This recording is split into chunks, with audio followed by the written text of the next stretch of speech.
चौधरी साहब बहुत बहुत शुक्रिया साथ देने का। क्राइसिस तो बहुत ही बड़ा है। मार्केट में रेट में अभी बताई थी 2200 से 2300 चल रहा है, एट बेस्ट आप 2500 भी कर लें। कॉस्ट ऑफ प्रोडक्शन तो आपकी 3200 है पर एकड़, तो ये सीधा सीधा 800 रुपए का नुकसान बन रहा है सर। और फिर yields are also not that good, inputs मजदूरी सब जाया होते दिख रहा है। कुछ इलाकों में तो हिल टॉरेंट्स के फ्लडिंग की वजह से पूरा का पूरा क्रॉप जाया हो गया। बिस्मिल्लाहिर्रहमानिर्रहीम। बहुत शुक्रिया आपका जो आपने इस टॉपिक पे बात की। गुजारिश ये है कि इस वक्त गंदुम का मार्केट के अंदर जो रेट चल रहा है वो 2100 से लेके 2400 रुपए तक चल रहा है। और इस वक्त पंजाब के अंदर तकरीबन कोई 10 या 15% के करीब वीट क्रॉप मार्केट के अंदर आई है। अभी मेजर हार्वेस्टिंग का सीजन स्टार्ट है। अभी जब इस हार्वेस्टिंग के सीजन की पीक आएगी और सप्लाई मार्केट के अंदर एक्सेस करेगी, उस वक्त ये रेट मजीद नीचे आ जाएंगे। पिछले साल गवर्नमेंट ने 3900 का रेट मार्केट के अंदर दिया, सपोर्ट प्राइस दी, लेकिन उसके अगेंस्ट बाइंग नहीं की। पिछले साल फार्मर को 2500 से 2600 रेट मिला। इस साल इस कदर बुरे हालात हो चुके हुए हैं कि कॉस्ट ऑफ प्रोडक्शन एक मन की 3200 रुपए से एक्सीड कर चुकी हुई है। और उसको जो मार्केट में रेट मिल रहा है उस और उसकी कॉस्ट ऑफ प्रोडक्शन के अंदर तकरीबन 800 से 900 रुपए का फर्क है। और फी एकड़ लॉस 30,000 रुपए से ज्यादा जा चुका हुआ है। इस वक्त फार्मर ने इंतहाई महंगे इनपुट्स डाल के गंदम की फसल को तैयार किया और एक वादे की वजह से उसने गंदम की फसल काश्त की थी। वो वादा ये था, आप गंदम काश्त करें, मैं आपको नुकसान नहीं होने दूंगी। आज इस मुल्क का काश्तकार, आज पंजाब का काश्तकार गंदम काश्त करने के बाद नुकसान के अंदर बैठा हुआ है। उसकी कॉस्ट भी पूरी नहीं हो रही और वो इन्हीं अरबाब इख्तियार की तरफ देख रहा है कि मेरे साथ जो वादा किया गया था वो वफा कैसे होगा। अब कल हुकूमत ने एक पैकेज का ऐलान किया, वो पैकेज भी पिछले पैकेजेस की तरह बंद कमरों के अंदर बैठ के बनाया गया है। वो पैकेज उन लोगों ने बनाया है जिनका ज़राअत से दूर दूर तक कोई लेना देना नहीं है।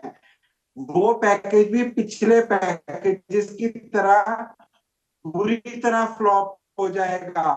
आप 15 अरब रुपया स्टोरेज कैपेसिटी या मार्का फ्री लोन्स में देने जा रहे हैं, लेकिन आपने अभी तक ये डिटरमिन ही नहीं किया कि जो किसान अपनी गंदम आपके उन वेयर हाउसेज में जाके स्टॉक करेगा, आप उसको किस रेट के ऊपर उसके लोन का वो जाके लेगा। अगर मैं 10 मन गंदम जाके उस वेयर हाउस के अंदर रखता हूं तो मुझे क्या रेट लगेगा? मुझे मार्केट रेट लगेगा या मुझे कोई और रेट लगेगा?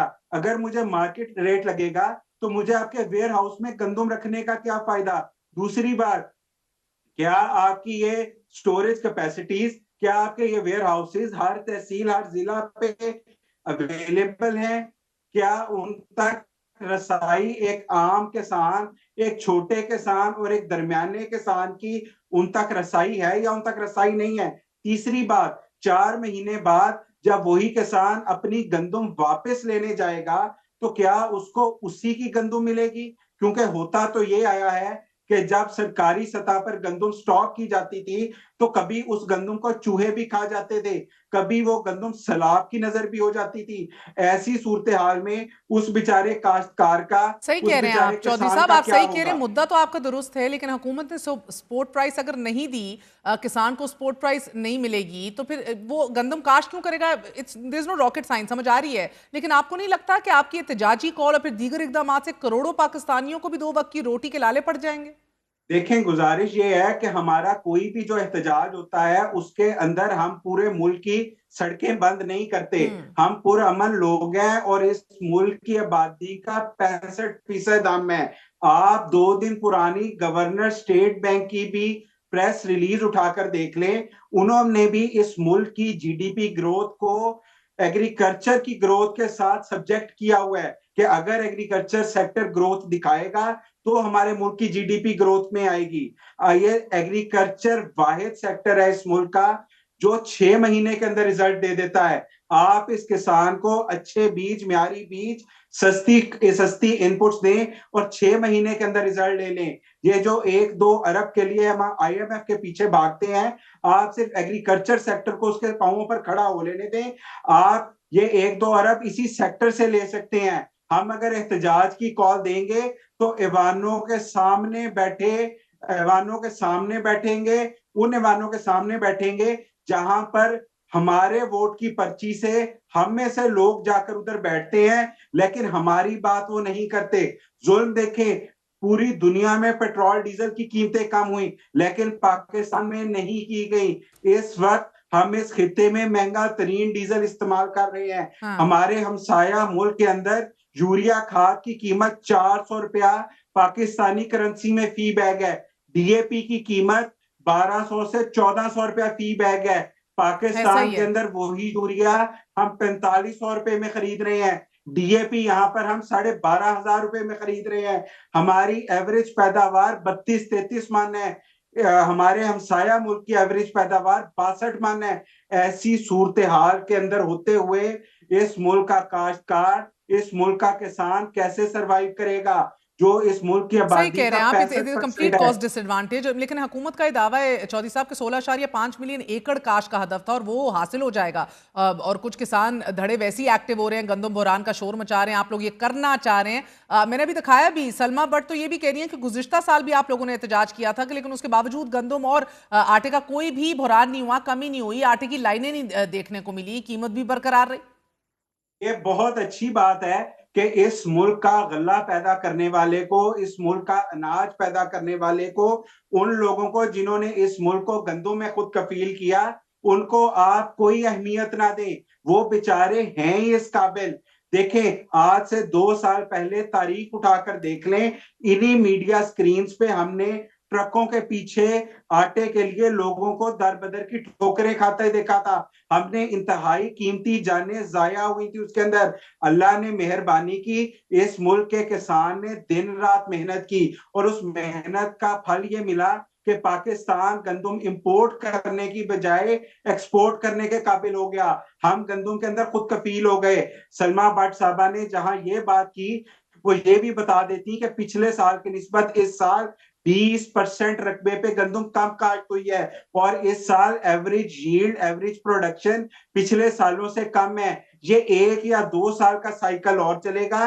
इस साल भी अगर किसान गंदम के अंदर मार खा गया, अल्लाह इस खैर करे। साल भी किसान ने अगर गंदम के अंदर नुकसान कर लिया, तो वो अगले साल गंदम काश्त नहीं करेगा, वो किसी झांसे में नहीं आएगा। तब आपको यही गंदम महंगे दामों बाहर से मंगवानी तो पड़ेगी। चौधरी साहब, गंदम की कीमत डी रेगुलराइज करना तो आईएमएफ की शर्त के तहत हो रहा है ना, तो बाकी फसलें भी तो काश की जाएंगी। ये बात गो क्या आप हर साल करते हैं कि इस साल भी अगर ये हुआ, अल्लाह ना करे, but there is a commitment we made here. देखें, अगर आपने डीरेगुलराइज करना है, अगर हम चावल की बात करें तो चावल एक्सपोर्ट होता है। अगर हम कॉटन की बात करें तो कॉटन टेक्सटाइल में बन के वो एक्सपोर्ट होती है। इसी तरह हमारी बाकी जो प्रोड्यूस है, या वो हमारी मुल्क की जरूरत को पूरा करने से कम होती है, या हम उसको एक्सपोर्ट करते हैं। पिछले साल अगर गंदम यहाँ पर वाफर पैदा हो गई थी तो हम उसे एक्सपोर्ट कर देते, हम ज़र मुबादला कमा सकते थे। इसी तरह चीनी के साथ किया जाता है। अगर चीनी के एक्सेस स्टॉक हो जाए तो चीनी को भी बाहर एक्सपोर्ट कर दिया जाता है। वह गंदम ऐसी फसल है जो बाहर से तो इंपोर्ट की जाती है, लेकिन उसकी एक्सपोर्ट की इजाजत नहीं दी जाती। इस साल भी अगर गंदम की फसल ज्यादा है तो आप उसको एक्सपोर्ट कर दें, ताकि काश्तकार का एक जायज मुनाफा इंश्योर हो सके। इस वक्त हम काश्तकार के मुनाफे की नहीं, जो उसका असल खर्चा है वही वापस आने की बात कर रहे हैं। इस वक्त काश्तकार फी एकड़ 30,000 रुपया नुकसान के अंदर है। ओके, और सर ये बताइएगा, निगरान हुकूमत के दौर में गंदम के बहरान ने जन्म लिया, उसकी भी मैं डिटेल्स बता रही थी। 10 लाख टन गंदम मंगवाने की बजाय हमने 30 लाख टन गंदम दरामद कर दी। अल्हम्दुलिल्लाह we operate in amazing ways. निगरान वजीर आजम ने तो ये सस्ती गंदम बेचकर महंगी गंदम खरीदने और फिर इसके जो नतीजे में बहरान का सामना पूरे मुल्क को करना पड़ा, इसकी पूरी रिस्पॉन्सिबिलिटी पीडीएम हुकूमत पर डाल दी थी। शहबाज शरीफ साहब ने भी एक प्रोब करवाया, फिर 4 अफसरान को भी किया गया चूज। कुछ निकला नहीं, कुछ बना नहीं। You're in the thick of things sir, कोई इंफॉर्मेशन इस हवाले से?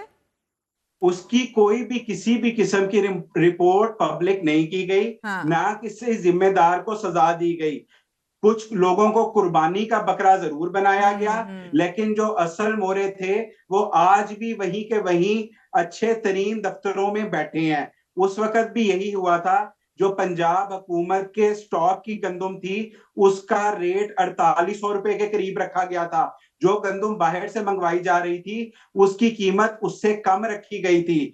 बाहर की गंदुम, जो यूक्रेन की गंदुम थी, उसका ऑफ टेक होता रहा। जो हमारे पाकिस्तान की गंदुम थी, उसका ऑफ टेक नहीं हो सका, और वो स्टॉक अगले साल के लिए कैरी फॉरवर्ड हो गया। उसके ऊपर फूड डिपार्टमेंट ने और पास्को ने बैंकों को 1 साल का मजीद मार्का भरा, और यही वजह बनी जो फूड डिपार्टमेंट और जो पास्को का सर्कुलर डेट था वो इतना ज्यादा बढ़ गया, और उसका खमियाजा भी आज 2025 में आके इस मुल्क का किसान भुगत रहा है। ऐसा ही है सर। और ये मोहम्मद आसिफ साहब, farmer federal secretary and national food security के खिलाफ रेलेवेंट एक्शन की बात हुई थी, बट कुछ भी अभी तक पब्लिक नहीं किया गया। एक दफा फिर मट्टी पाओ पॉलिसी हम देख रहे हैं। तो आप एसेंशियली ये भी कह रहे हैं कि गली सड़ी जो इंसेक्ट इन्फेस्टेड गंदुम है वो अभी भी हुकूमती गोदामों में पड़ी है, क्योंकि फ्लावर मिल्स भी अब अक्सर रिफ्यूज कर रहे हैं इसे उठाने से। फ्लोर मिल्स को वो पुरानी गंदुम उठवाई है, लेकिन अगर फ्लोर मिल एसोसिएशन से बात की जाए तो वो उस ठीक। गंदुम को रिजेक्ट करते हैं, क्योंकि उनके मुताबिक वो गंदुम जानवरों के खाने वाली भी नहीं है। और हमारी यहाँ सोने जैसी गंदुम, जो कि पूरी दुनिया में एक्सपोर्ट करके बेहतरीन ज़र मुबादला कमाया जा सकता है, वो पड़ी उस हुई है एससी गंदुम की की एससी। बिल्कुल इस सर। कदर चौधरी बुरी हालत हसीब है अनवर कि साहब, बहुत बहुत मार्केट के अंदर शुक्रिया सर। बहुत सितम ज़रीफ़ी है, दिल खून के आंसू होता है किस तरह किसानों के साथ क्या रवैया बरता जा रहा है, और हम खुद अपने आप को किस तरह धक्के दे दे के खुद फूड इनसिक्योरिटी और इमरजेंसी की तरफ धकेल रहे हैं।